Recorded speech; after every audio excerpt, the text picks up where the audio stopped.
Hi friends, எல்லாத்துக்கும் வணக்கங்க. இப்போ பார்த்தீங்கன்னா கருப்பிக்கு பால் கறந்துட்டுருக்குறோம்.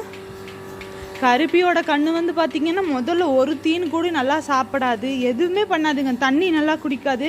இப்போ பார்த்தீங்கன்னா நம்ம ஃபீடு அதுக்கு ரெகுலராக அது குடிக்குதோ இல்லையோ கண்ணுக்குட்டிகளுக்கு குடிக்கிறதுக்கு பழக்கணும். அதுக்கு ஃபஸ்ட்டு நம்ம என்ன பண்ணணுன்னா, தண்ணி அதிகமாக வச்சு எடுத்ததையுமே அப்படி காட்டக்கூடாது. நல்லா கொஞ்சம் கொல கொலன்னு வச்சு தண்ணி லைட்டாக தான் இருக்கிற மாதிரி இருக்கணும். அது சாப்பிட்ற மாதிரி பதத்துக்கு வச்சோம்னா அதுக்கு கால்சியம் அயன் எல்லாமே இருக்க மாதிரி அதுக்கு பிடிச்ச மாதிரி ஃபீடு கொடுத்தோம்னா அது நல்லா சாப்பிட்டு பழகிக்கும். முதல்லலாம் ரொம்ப லொடக்குன்னு இருந்தது, இப்போ கண்ணுக்குட்டி பாருங்கள் எப்படி இருக்குதுன்னு.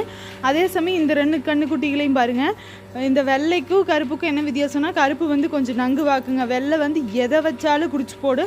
அதை மதன்னு கண்ணுக்குட்டி வளர்ந்து சீக்கிரமாக பயிராகிறதுக்கு நம்மளுக்கு ஹெல்ப் பண்ணுங்க. இந்த மாதிரி டிப்ஸ் எல்லாம் நீங்கள் ஷேர் பண்ணிங்கன்னா சீக்கிரமாக நம்ம கண்ணுக்குட்டியை வளர்த்தலாம்.